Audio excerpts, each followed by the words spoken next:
এ পৃথিবীতে যারা কোরআনের আলোকে নিভিয়ে দিতে চায়, যারা ফু দিয়ে কোরআনকে মিটিয়ে দিতে চায়, রবের আলোকে নিভিয়ে দিতে চায়, আল্লাহ পাক রব্বুল আলামিন কোরআনুল কারীমের মধ্যে আয়াত নাযিল করে তাদেরকে সতর্ক করে জানায় দেয়, ইউরিদুনা লিইউতফিউ নূরাল্লাহি বিআফওয়াহিহিম ওয়াল্লাহু মুতিম্মু নূরিহি ওয়ালাউ কারিহাল কাফিরুন। আল্লাহু আকবার। রব্বুল আলামিন জানায় দেয়, এ পৃথিবীর যারা কোরআনের আলোকে ফু দিয়ে নিভিয়ে দিতে চায়, কোরআন যারা নিভিয়ে দিতে চায়, রবের আলো যারা নিশ্চিহ্ন করে দিতে চায়, আমি তাদেরকে সতর্কবাণী জানিয়ে দেই, কোরআনের আলো তো তারা নিভিয়ে দিতে পারবেই না। আমি রব ঘোষণা করে দিলাম, আমি রব্বে কারিম পুরা দুনিয়ায় আমার কোরআনের আলোকে ঝরিয়ে দিব। শুধু তাই নয়, যারা কোরআনের বিরুদ্ধে দাঁড়িয়ে যাবে, এদের বংশ নির্বংশ হয়ে যাবে, এদের পরিচয় পৃথিবীর কালকে কাল পরিবর্তন হওয়ার কারণে কেউ জানবে না। কিন্তু দিনের পর দিন, বছরের পর বছর পার হয়ে যাবে, যুগের পর যুগ যাবে, আল্লাহ পাকের কোরআন ওয়ালাদের নামে জমিনে জিন্দা থাকবে। কথা বলেন ঠিক কিনা? আমার চেয়ে বড় যোগ্য ব্যক্তিরা স্টেজে আছে, নিচেও হয়তো বা আছেন, কিন্তু আল্লাহ পাক কিয়ামত পর্যন্ত জমিনে যেহেতু নবীর আগমন ঘটবে না, এই আমাদের উভয়ের জন্যই যেন সেটা নাজাতের কারণ হয়, বলি আল্লাহুম্মা আমিন। শেষ পর্যন্ত সকলেই থাকবেন এই আশাই ব্যক্ত করছি, কারণ আমার কণ্ঠ কেমন, আমার বচনভঙ্গিগুলো কেমন, আমি কত দূর থেকে সফর করেছি। কোরআনকে এই জন্য মহব্বত করা যাবে না। কোরআন যদি আমার মসজিদের খাদেম, মুয়াজ্জিন এবং আমার মসজিদের ইমামও কোরআনের কথা বলে, তো কোরআনের কথা দামি, ঠিক কিনা? ঢাকা থেকে সফর করে আসলেই তার জবান থেকে কথা দামি হয়ে যাবে, বিষয়টা এমন নয়।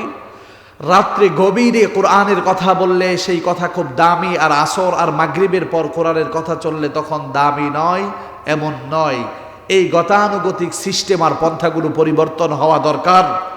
কোরআনুল কারীম সম্মানিত আল্লাহ পাকের কালাম, এই কোরআনের কথা যখনই বলা হোক তখনই দামি। কথা বলেন ঠিক কিনা?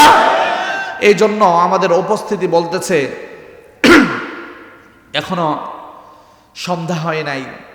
আমি এই এলাকা সম্পর্কে আমার তেমন ধারণা নাই, কিন্তু আমি একটু জিজ্ঞেস করতে চাই, আপনারা যারা উপস্থিত হয়েছেন, এই এলাকায় কি বসতি কম? আরো আছে, অনেকে আছে, আছে না?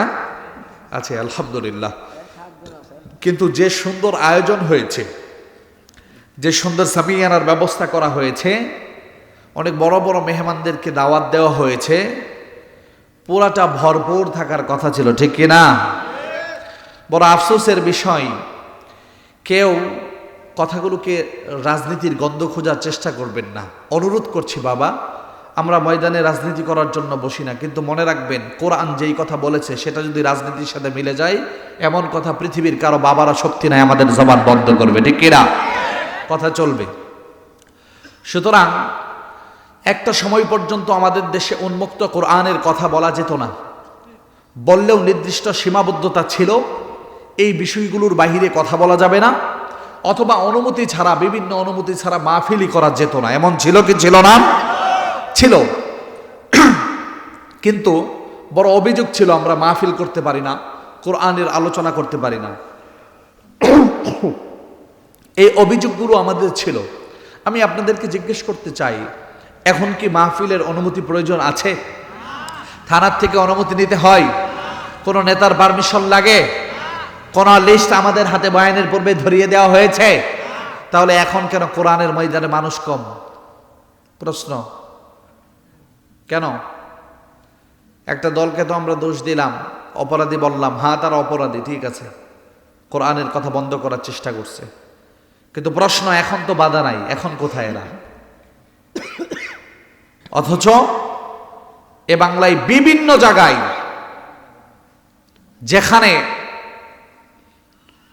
গান এবং নর্তকীকে নাচানোর আয়োজন করা হয়,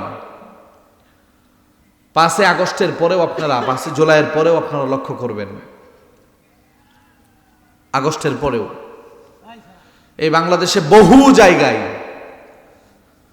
গানের আর যাত্রাপাড়ার আয়োজন করা হয়েছে, সেটা রাত্রে 10টার থেকে, কিন্তু বিকেল বেলা মাঠে জায়গা নাই। আছে না নাই? আছে।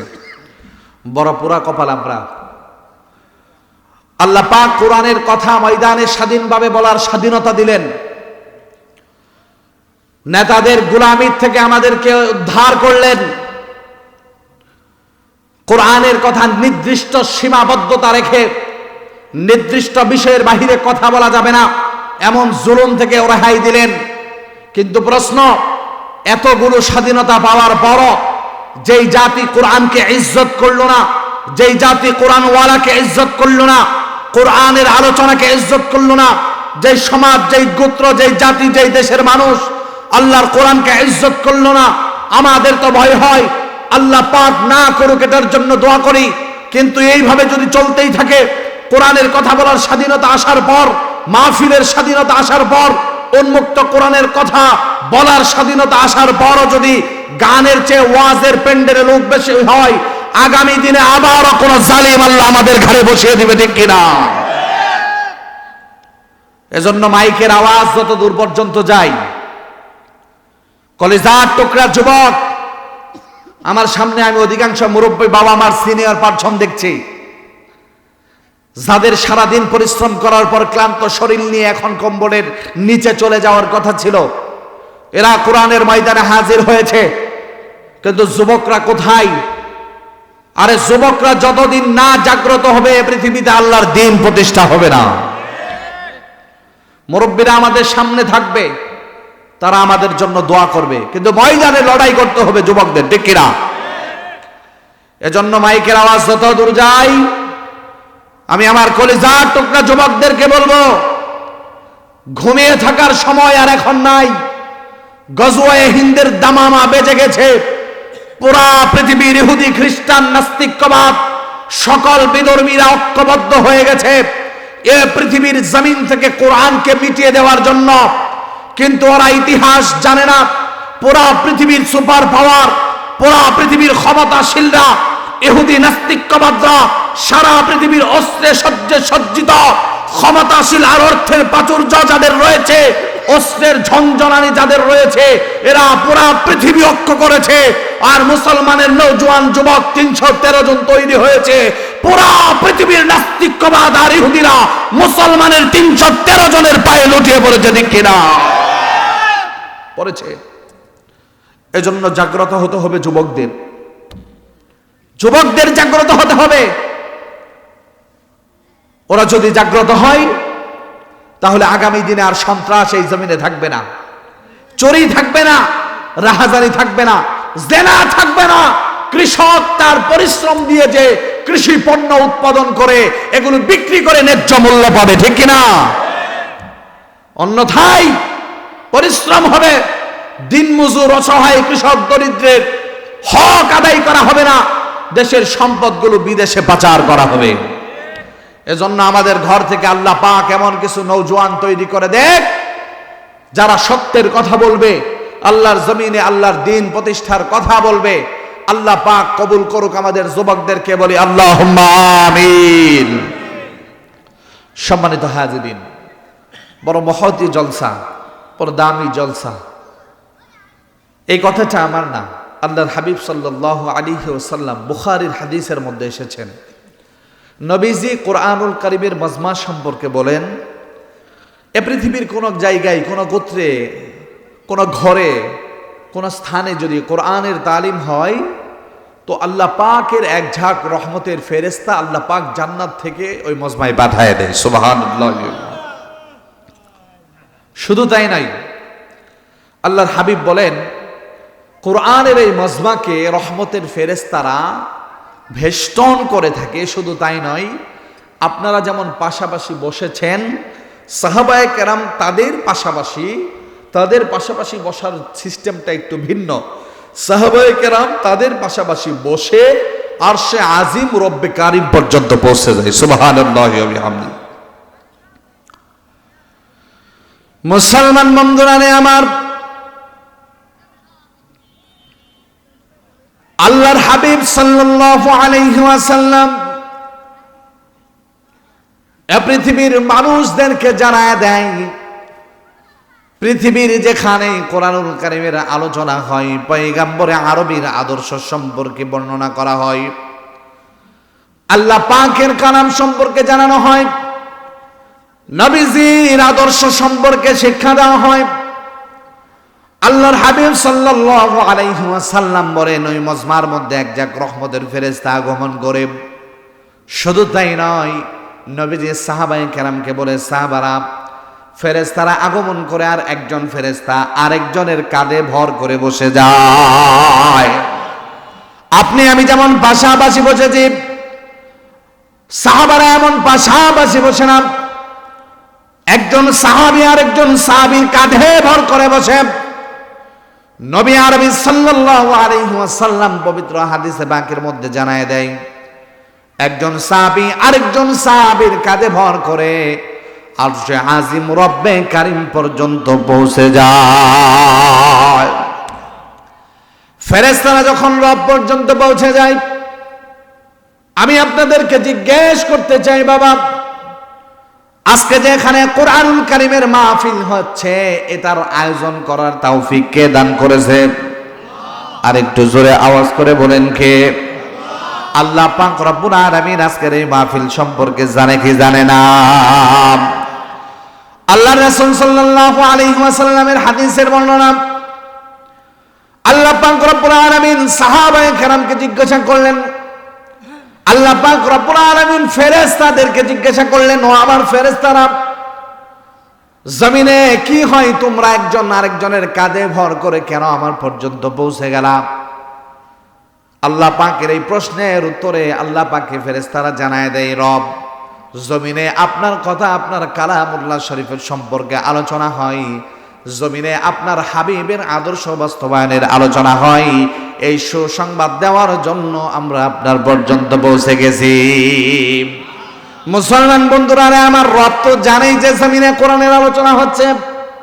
রব নিজেই তো আমাদেরকে এখানে আসার তৌফিক দান করলেন, ঠিক কিনা? আল্লাহ পাক তৌফিক দিয়েছেন বলে আমরা কোরআনের ময়দানে হাজির হতে পেরেছি। বাবা, এরপর রব্বুল আলামিন কেন ফেরেশতাদেরকে জিজ্ঞাসা করে কোথা থেকে আসলে আর কেন আসলে? মুসলমান বন্ধুরা, আবার একটা বর্ণনা আর একটা ব্যাখ্যা হাদিসের ব্যাখ্যার মধ্যে পাওয়া যায়।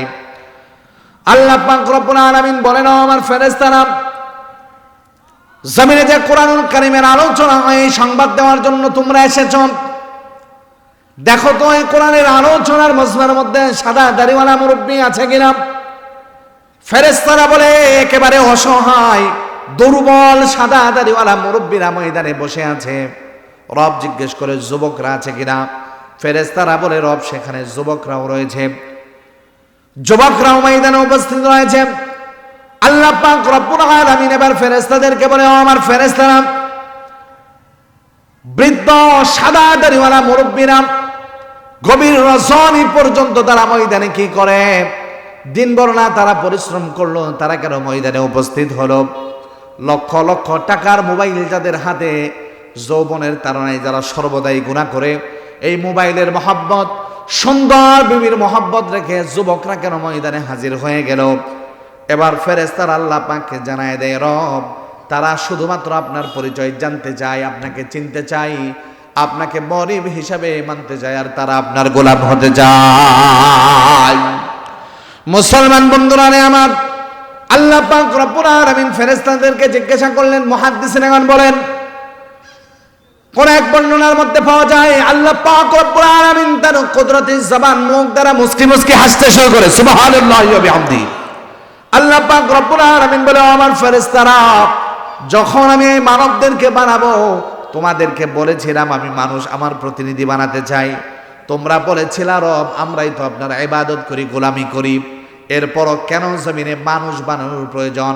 তারা তো জমিনে গিয়ে রক্তাক্ত করবে, তারা তো ঝগড়া ফাসাদ করবে, বিশৃঙ্খলা করবে, কেন মানুষ বানানোর প্রয়োজন? আমরাই তো আপনার ইবাদত করি, আমরা কি আপনার ইবাদতের জন্য যথেষ্ট না? রব জানায় দেয়, ফেরেশতারা, আমি রব যা জানি তোমরা কিন্তু তা জানো না।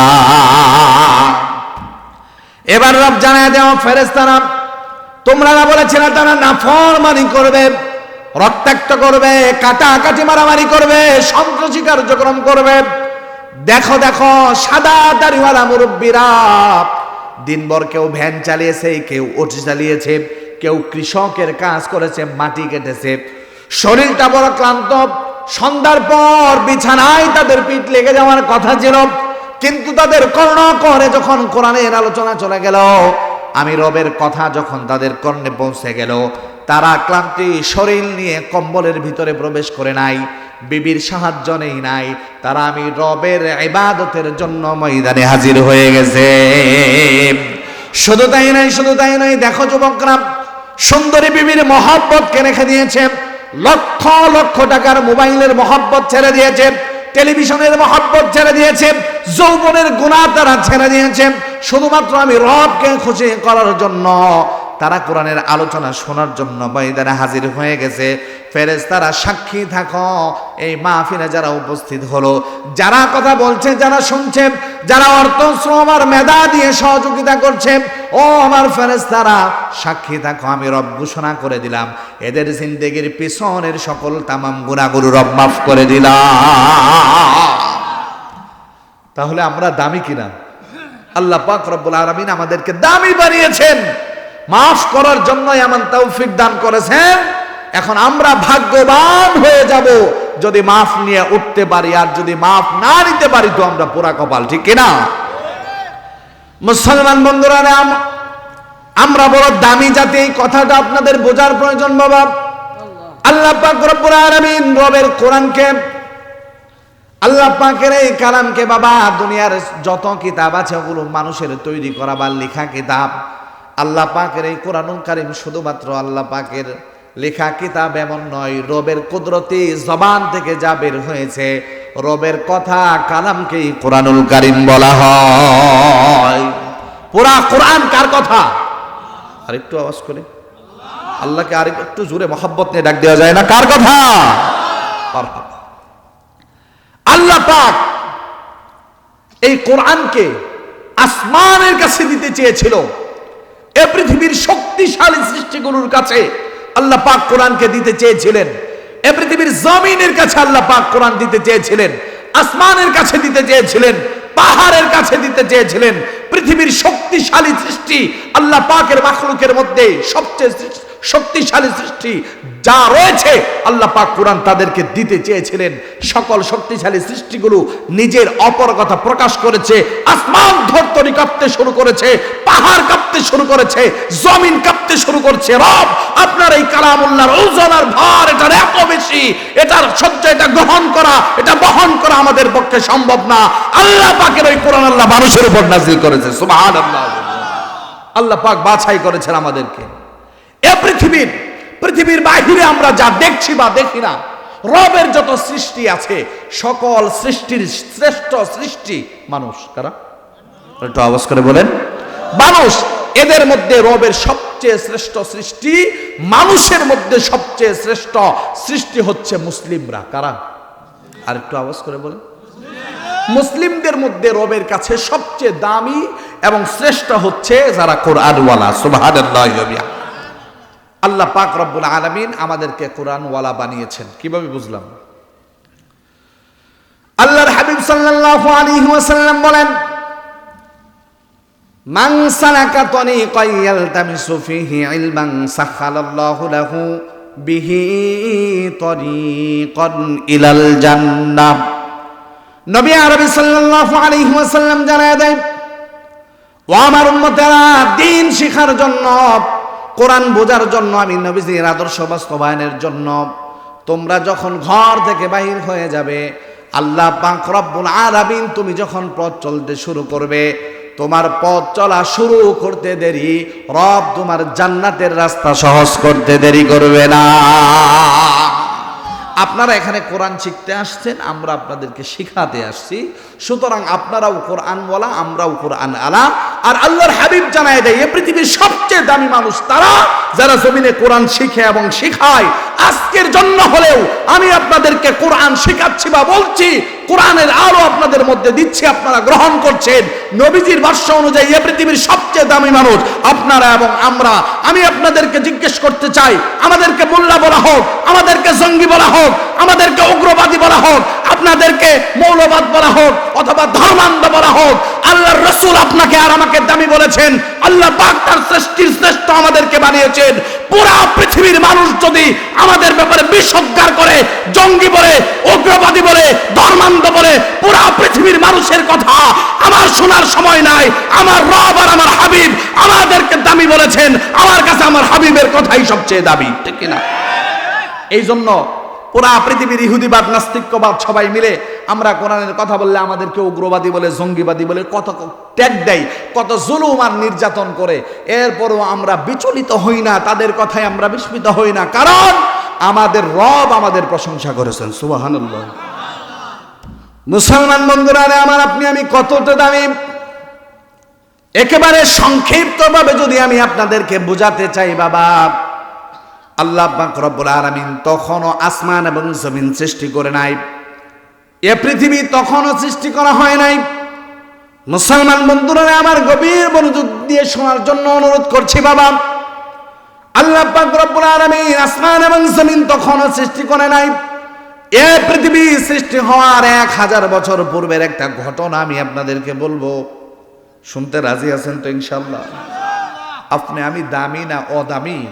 এ পৃথিবী সৃষ্টির পূর্বেই আল্লাহ পাক আমাদের ইজ্জত আর সম্মানের কথা কিভাবে প্রকাশ করেছেন ফেরেশতাদের জবান দ্বারা, এই কথাটাই আমি আপনাদেরকে বলবো। এ পৃথিবী তখনও সৃষ্টি হয় নাই, পৃথিবী সৃষ্টির 1000 বছর পূর্বের ঘটনা। মুসলমান বন্ধুরা আমার, পৃথিবী তখনও সৃষ্টি হয় নাই, পৃথিবী সৃষ্টি হওয়ার 1000 বছর পূর্বের ঘটনা। কোরআনুল কারীমের সূরা কয়টি বাবা একটু আওয়াজ করে বলা যাবে কি? কোরআনুল কারীমের সূরা কয়টা? আর একটু আওয়াজ করে বলেন কয়টা? 114টি সূরার মধ্যে 2টি সূরা বাবা, একটি সূরার নাম সূরাতুল ইয়াসিন। নাম শুনেছেন আপনারা? অনেকে মনে হয় নামই শুনে নাই। কি ব্যাপার? মুসলমানের কপাল পোড়া। মুসলমান পৃথিবীর কত উপন্যাসের নাম জানে, কত নায়িকার নাম জানে, কত গায়ক নায়কের নাম জানে। মুসলমান কোরআনুল কারীমের 114টা সূরার নাম জানে না। বহু সূরার নাম মুসলমান জানে না। এই জন্যই তো পিঠা খাই আমরা, এমনি খাই না, এই জন্য খাই। ওরা যদি দেখতো একেবারে নিম্ন শ্রেণীর মুসলমান থেকে উচ্চ শ্রেণীর মুসলমান উলামায়ে কেরাম সহ সাধারণ দিনমজুররা এরা কোরআনের মহব্বতে কোরআনের 114 সূরারই নাম জানে, তাহলে ওরা আমাদের দিকে বোমা ফেলবে তো দূরের কথা, বাঁকা চোখে তাকানোরই সাহস করতো না, সাহস করতো না। মুসলমান বন্ধুরা আমার, কোরআনুল কারীমের একটা সূরার নাম সূরাতুল ইয়াসিন, আরেকটি সূরা সূরাতুত তাহা। নাম শুনেছেন বাবা? আল্লাহ পাক রব্বুল আলামিন নিজের কুদরতি জবানে এ পৃথিবী সৃষ্টি হওয়ার 1000 বছর পূর্বে, পৃথিবী তখনও সৃষ্টি করা হয় নাই, এ পৃথিবী সৃষ্টির 1000 বছর পূর্বে আল্লাহ পাকের ফেরেশতাদের সামনে রবের কুদরতি জবান দ্বারা রব সূরা ইয়াসিন আর সূরা তাহা পাঠ করলেন। সুবহানাল্লাহি ওয়া বিহামদিহি। আল্লাহ পাক রব্বুল আলামিন সূরা ইয়াসিন আর সূরা তাহা ফেরেশতাদের সামনে যখন পাঠ করলেন, ফেরেশতারা আনন্দে আত্মহারা হয়ে গেল। রবের কুদরতি জবানে রবের কালামের তেলাওয়াত শুনেছে। শুধু তাই নয় বাবা, একেবারে সংক্ষিপ্ত করে আমি আপনাদেরকে বলছি, যখন আল্লাহ পাক তার কুদরতি জবানে সূরা ইয়াসিন আর সূরা তাহা তেলাওয়াত করলো, রবের কুদরতি জবান থেকে যখন ফেরেশতারা কালামে পাকের তেলাওয়াত শুনলো, আনন্দে আত্মহারা হয়ে চিৎকার করে ফেরেশতারা বলতে শুরু করলো, কতই না ভাগ্যবান ওই জাতি, কতই না দাবি ওই জাতি, আর কতই না ইজ্জত আর সম্মানওয়ালা হবে ওই জাতি, যেই জাতির উপরে রব্বে কারীম তার কালামুল্লাহকে নাযিল করবে। সুবহানাল্লাহ। মুসলমান বন্ধুরা আমার, ফেরেশতারা চিৎকার করে বলতে শুরু করলো, কতই না দামি আর ইজ্জত আলা হবে ওই জাতি, কত সম্মানী হবে যাদের উপরে রবের কালাম নিজের কুদরতি জবানে যা তেলাওয়াত করলো, ওই জাতির উপরে রব্বে কারীম এই কালামকে নাযিল করবে। কত পূর্বের ঘটনা বাবা। পৃথিবী করার পর বাদ করার পর ফেরেশতারা যখন বলতে শুরু করলো, কতই না ভাগ্যবান আর ইজ্জতওয়ালা ওই জাতি যাদের উপরে রবের এই কালামুল্লাহ নাযিল করা হবে। মুসলমান বন্ধুরা আমার, আমি আপনাদেরকে জিজ্ঞেস করতে চাই, ওই রবের ওই কালাম সূরা ইয়াসিন তাহা কোরআনুল কারীম কাদের উপরে নাযিল করা হয়েছে? আমাদের উপরে। কাদের? আমাদের ইজ্জত আর সম্মানের কথা আল্লাহ পাক পৃথিবী সৃষ্টির 1000 বছর ফেরেশতা 1000 বছর পূর্বে ফেরেশতাদের জবান দ্বারা বের করছে। সুবহানাল্লাহ। শুধু তাই নয়, দ্বিতীয়বার ফেরেশতারা চিৎকার করে বলতে শুরু করল, কতই না ভাগ্যবান আর ইজ্জত আর সম্মানওয়ালা হবে ওই জাতি যারা তাদের নিজের জবানে, চামড়ার জবানে আল্লাহ পাকের কুদরতি কালাম তাদের জবান দ্বারা তেলাওয়াত করবে।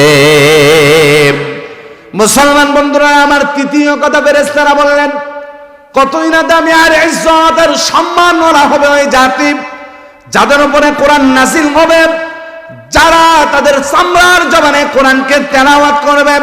তৃতীয় নম্বরে ফেরেশতারা বলল, শুধু তাই নয়, তারা রব্বে কারিমের কুদরতি জবানের কথাগুলো তাদের হৃদয়ের মধ্যে হেফজ করে মুখস্থ করে রাখবে।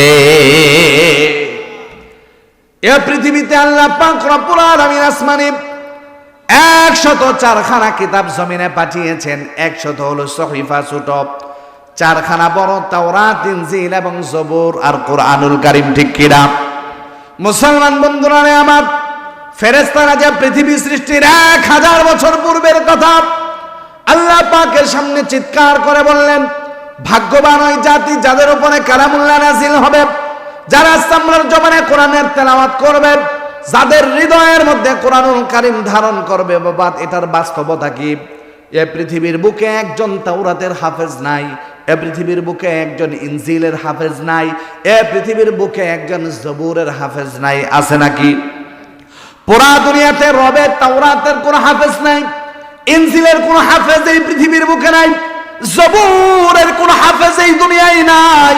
কিন্তু আল্লাহ পাক রব্বুল আলামিন বর্তমান আজকের সময়ের তথ্য আপনাদেরকে আমি শোনাই বাবা।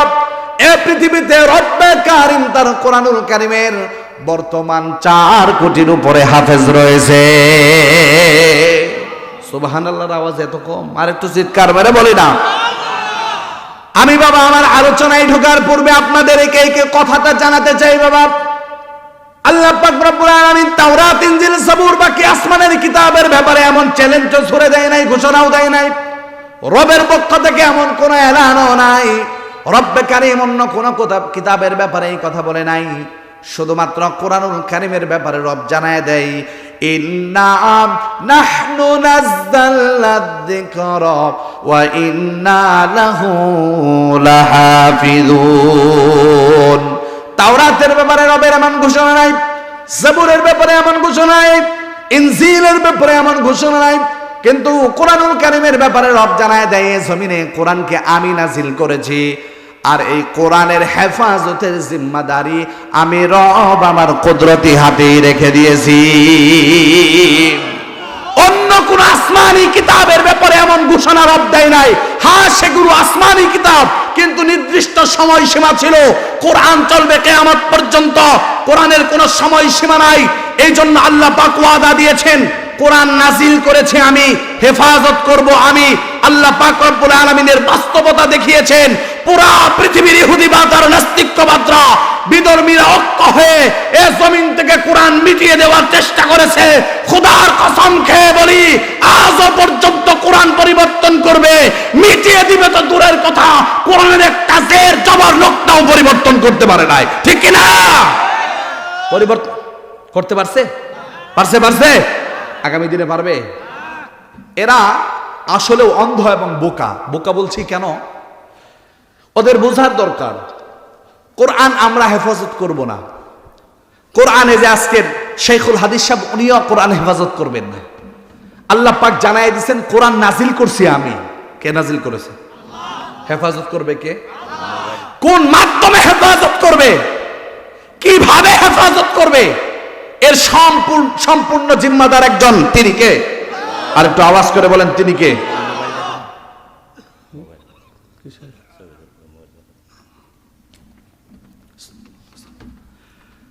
কোরআনের হেফাজতের জিম্মাদার একমাত্র আল্লাহ তাআলা।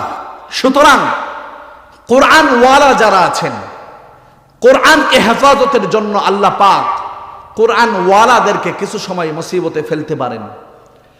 কিছু সময় এদের উপরে জুলুম আর নির্যাতন আসতে পারে, আমাদেরকে কখনো কখনো রিমান্ডে নিতে হতে পারে, কখনো আমাদেরকে ফাঁসির কাস্টে ঝুলানো হতে পারে, শুধুমাত্র কোরআনের কারণে কখনো কখনো ক্রস ফায়ার করতে পারে আমাদেরকে, কখনো কখনো আয়না গড়েও আমাদেরকে বন্দী করতে পারে। কিন্তু কথা পরিষ্কার, কোরআন হেফাজতের জিম্মাদার এ পৃথিবীর কোন আলেম না, কোরআন যিনি নাজিল করেছেন হেফাজত করবেন তিনি। সুতরাং কোরআন ওয়ালাদের সাথে, মুফতি এবং মুহাদ্দিসদের সাথে, হাফেজদের সাথে, কোরআন ওয়ালাদের সাথে যদি কেউ টক্কর দিতে আসে, খোদার কসম খেয়ে বলি এই জমিনে নিশ্চিহ্ন হয়ে যাবে, কোরআন ওয়ালারাই জমিনে টিকে থাকবে, ঠিক কিনা?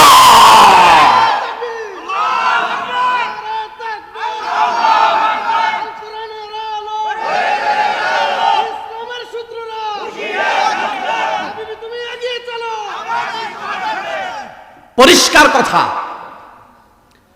এ পৃথিবীতে বহু ষড়যন্ত্র কোরআনকে নিয়ে হয়েছে।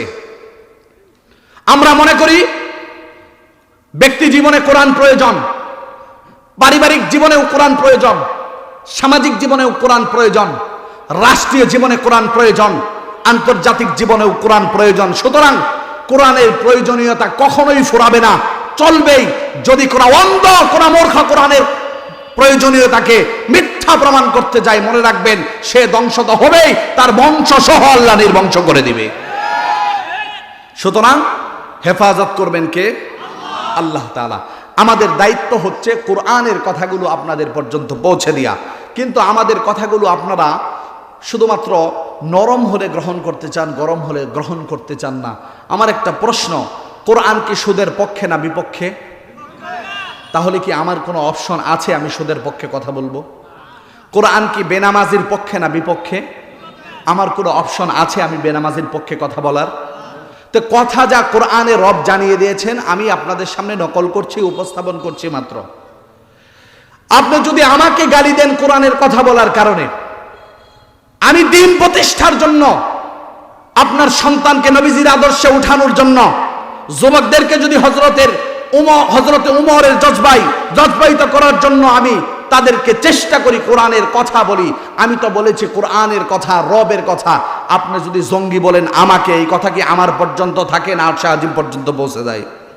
কাকে জঙ্গি বলছেন হিসাব করেছেন? আলেমরা তো আলেমদের কথা বলে না, আলেমরা বলে কার কথা? আল্লাহর কথা বলে। আপনি জঙ্গি বলে কাকে বোঝাতে চান? কাকে বোঝাতে চান? ঈমান থাকবে? এর জন্য অনুরোধ করব, বাবা, আমরা যখন আপনাদেরকে কোরআনের কথা বলবো, শুধুমাত্র মসজিদ চালাবেন কোরআন দিয়ে, মাদ্রাসা চালাবেন কোরআন দিয়ে, শুধুমাত্র নির্দিষ্ট সীমাবদ্ধতা রেখে কিছু জায়গায় কোরআন ব্যবহার করবেন, আর কোনো জায়গায় কোরআনকে ব্যবহার করবেন না, এমনটা তো হওয়া যাবে না বাবা। কোরআন কি এমন এক কিতাবের নাম যেই কিতাব শুধুমাত্র কিছু জায়গায় প্রয়োগ করা যায়, সব জায়গায় প্রয়োগ করা যায় না এমন না। কোরআন কিয়ামত পর্যন্ত সুপার পাওয়ার থাকবে, যেখানে ইচ্ছা সেখানেই প্রয়োগ করা যাবে। যাবে কি যাবে না? সুতরাং শত চেষ্টা করেও আপনি কোরআনকে মিটিয়ে দিতে পারবেন না। আপনি বলবেন হুজুর আপনি হুঙ্কার দিয়েছেন, এই বাংলাদেশের এক কোণারে বসে আপনি একটা গ্রামের মধ্যে বসে স্লোগান দিয়ে বলতেছেন কোরআন মিটিয়ে দিতে পারবেন না। আমি বাবা আমার কথা বলছি না, রব কি জানাই দেয় দেখেন। আল্লাহ পাক রব্বুল আলামিন এ পৃথিবীতে যারা কোরআনের আলোকে নিভিয়ে দিতে চায়, যারা ফু দিয়ে কোরআনকে মিটিয়ে দিতে চায়, রবের আলোকে নিভিয়ে দিতে চায়, আল্লাহ পাক রব্বুল আলামিন কোরআনুল কারীমের মধ্যে আয়াত নাযিল করে তাদেরকে সতর্ক করে জানায় দেয়, ইউরিদুনা লিইউতফিউ নূরাল্লাহি বিআফওয়াহিহিম ওয়াল্লাহু মুতিম্মু নূরিহি ওয়ালাউ কারিহাল কাফিরুন। আল্লাহু আকবার। রব্বুল আলামিন জানায় দেয়, এ পৃথিবীর যারা কোরআনের আলোকে ফু দিয়ে নিভিয়ে দিতে চায়, কোরআন যারা নিভিয়ে দিতে চায়, রবের আলো যারা নিশ্চিহ্ন করে দিতে চায়, আমি তাদেরকে সতর্কবাণী জানিয়ে দেই, কোরআনের আলো তো তারা নিভিয়ে দিতে পারবেই না। আমি রব ঘোষণা করে দিলাম, আমি রব্বে কারিম পুরা দুনিয়ায় আমার কোরআনের আলোকে ঝরিয়ে দিব। শুধু তাই নয়, যারা কোরআনের বিরুদ্ধে দাঁড়িয়ে যাবে এদের বংশ নির্বংশ হয়ে যাবে, এদের পরিচয় পৃথিবীর কালকে কাল পরিবর্তন হওয়ার কারণে কেউ জানবে না। কিন্তু দিনের পর দিন, বছরের পর বছর পার হয়ে যাবে, যুগের পর যুগ যাবে, আল্লাহ পাকের কোরআন ওয়ালাদের নামে জমিনে জিন্দা থাকবে। কথা বলেন ঠিক কিনা? এই ইতিহাস তো আমরা এখান থেকে নিতে পারি। আমি এখনই আমার আলোচনায় ঢুকে যাব। কোরআন মিটিয়ে দেওয়ার জন্য বহু ষড়যন্ত্র হয়েছে। আপনি কি মন খারাপ করছেন? বাস্তব তথ্য আপনাদেরকে দিচ্ছি, বেশি দিন আগের কথা না। আপনারা দেখেছেন আফগানের জমিটাকে বোমা ফেলতে ফেলতে তামা বানাই ফেলছে। কথা কোন ঠিক না? আরাকান, চেচনিয়া, বসনিয়া এবং কাশ্মীর এবং কি সিরিয়ার জমিনের অবস্থা এমন করছে, ইহুদিরা সিরিয়ার জমিনকে এমন তামা বানিয়েছে যেন পরবর্তী প্রজন্ম ফসল লাগিয়ে কোনো ফল না খেতে পারে। এত বোমা ফেলছে। আর তারা বাছাই করতো মাদ্রাসা আর স্কুলগুলো, এগুলো বাছাই করে করে মুসলমানের পরবর্তী প্রজন্ম যেন মুজাহিদ হতে না পারে, ইহুদিদের বিরুদ্ধে যুদ্ধ করতে দাঁড়াতে না পারে। এই জন্য তারা স্কুল এবং মাদ্রাসাগুলোতে বোমা মারত। আপনারা দেখেছেন 54 বছর পর্যন্ত সিরিয়ার উপরে আসাদ এবং বাশার বাবা এবং ছেলে মিলে কি পরিমাণ নির্যাতন করলো, সিরিয়ার মানুষদেরকে কি নির্মমভাবে হত্যা করলো, মুসলিম বোনদেরকে দিনের পর দিন দর্শন করলো। আল্লাহ পাক রব্বুল আলামিন এত নির্যাতন জুলুমের পরও সিরিয়াকে আবার মুসলমানদের হাতে ফিরিয়ে দিল। ঠিক কিনা? আফগানে 19 বছর পর্যন্ত এ পৃথিবীর সুপার পাওয়ার, যার অস্ত্রে সজ্জিত, ক্ষমতার দিক দিয়ে সুপারে আছে, শুধু তাই নাই, অর্থের দিক দিয়েও তারা পৃথিবীতে সবচেয়ে বেশি সম্মানী এবং দামি, ক্ষমতার দিক দিয়েও আয়তনের দিক দিয়েও পৃথিবীর এমন এক সুপার পাওয়ার আমেরিকা আফগানের কিছু মুসলিম ঈমানওয়ালা যুবকের সাথে যুদ্ধ করে 19 বছর পর কুকুরের মতন লেজ গোটায়া আমেরিকায় পালালো আর আফগান মুসলমানদের জন্য স্বাধীন করে দিল। কারণ কোরআন হেফাজত করবে কে? 19 বছর জুলুম হয়েছে, 19 বছর নির্যাতন হয়েছে। আল্লাহ পাক এর জন্য জানাই দিয়ে, আল্লাহ পাক রব্বুল আলামিন কোরআনুল কারীমের মধ্যে জানাই দেয়, ওয়ালা তাহিনু ওয়ালা তাহজানু ওয়া আনতুমুল আ'লাউনা ইন কুনতুম মুমিনিন। আল্লাহ পাক রব্বুল আলামিন জানাই দেয়, ভয় পাওয়ার কোনো কারণ নাই, হতাশ হওয়ার কোনো কারণ নাই, বিচলিত হওয়ার কোনো কারণ নাই। তোমরা যদি মুমিন হতে পারো, ঈমানদার হতে পারো, আমি রব পুরা দুনিয়ার বিজয়ের মালা তোমাদের গলায় পরিয়ে দেব। জুলুম হয়েছে একটা সময় পর্যন্ত, নির্যাতন হয়েছে একটা সময় পর্যন্ত। আফগানের মুসলমানরা শেষ বিজয়ের মালা পড়েছে, সিরিয়ার মুসলমানরাও বিজয়ের মালা পড়ছে। মনে রাখবেন, আজকের হিন্দুস্তানে আমার মুসলমান ভাইরা যত নির্যাতিত, বন্যা যত নির্যাতিত, বাবরি মসজিদ ভেঙে মন্দির করে যেভাবে মুসলমানদেরকে নির্যাতিত করা হচ্ছে, মনে রাখবেন জুলুম 1, 2, 3 বছর, 19 বছর, 17 বছর, এরপর আল্লাহ পাক রব্বুল আলামিন বিজয়ের মালা আমাদেরকে পরাবেন। শুধু তাই নয়, ভারতের দিল্লি, চেন্নাইও কালেমার পতাকা উড়াবে। কথা কোন ঠিক কিনা? কারণ এই ওয়াদা আল্লাহর। আল্লাহ পাক বিজয় আমাদেরকে দান করবেন যদি আমরা মুমিন হতে পারি। আল্লাহ পাক রব্বুল আলামিন আমার এতক্ষণ কথা থেকে আপনাদেরকে হয়তো এই কথা বোঝার তৌফিক দান করেছেন। কোরআন ওয়ালা যারা, এদের উপরে জুলুম আর নির্যাতন আসতে পারে, এটার দায়িত্ব তার না। কোরআন যিনি নাজিল করেছেন হেফাজত করবেন তিনি। যারা ফু দিয়ে নিভিয়ে দিতে চাবে তাদেরকে ধ্বংস করে কোরআন ছড়িয়ে দিবেন আল্লাহ। শুধু তাই নয়, যদি মুমিন হয় বিজয়ের মালা আল্লাহ তাদেরকে পরাবেন। এই ওয়াদা কার? আরেকটা আওয়াজ করে বলেন কার? তাহলে আপনি আমার উপরে যত জুলুম আর নির্যাতনই করেন, যিনি দায়িত্ব নিয়েছেন তিনার চেয়ে সুপার পাওয়ার কেউ আছে? তাহলে আমার ভয় পাওয়ার কি কারণটা বলেন তো? আমি আমেরিকাকে কেন ভয় পাবো? দিল্লিকে আমি কেন ভয় পাবো? আমি রাশিয়াকে কেন ভয় পাবো? কোরআন ওয়াল্লাহ আমাদেরকে দিয়েছেন, হেফাজত করবেন তিনি। সুতরাং পরিষ্কার ভাষায় বলছি, এই পৃথিবীর সুপার পাওয়ার দেশগুলো America, Britain, Europe, Russia, Hindustan মিলেও যদি পুরা দুনিয়ার মুসলমানের বিরুদ্ধে ষড়যন্ত্র করে এ পৃথিবীর মুসলিম ভূখণ্ড যদি এজেম বোমা ফেলে পারমাণবিক অস্ত্র দিয়ে ধ্বংস করে দিতেও চায়, আল্লাহ পাক আল্লাহ কোরআনকে হেফাজত করবে। আগামী দিন এমন আসছে, গজওয়ায়ে হিন্দ হবে, এ পৃথিবীর প্রতি ভূখণ্ডে কালেমার পতাকা উঠবে, আমেরিকা মুসলমান দখল করবে,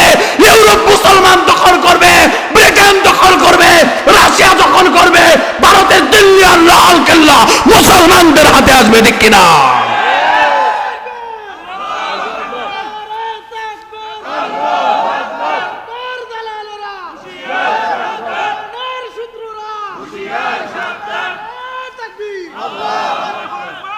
আমি আমার এতটুকু কথার দ্বারা আপনাদেরকে এই কথা বোঝাতে সক্ষম হয়েছে। আমি বিশ্বাস করি জুলুম হলেও কোরআন হেফাজতের জিম্মাদার আল্লাহ হেফাজত করবে। আল্লাহ আল্লাহর জমিনের দিন প্রতিষ্ঠার জন্য যা প্রয়োজন আল্লাহ পাক করবেন, এই বিশ্বাস তৈরি হয়েছে আমাদের।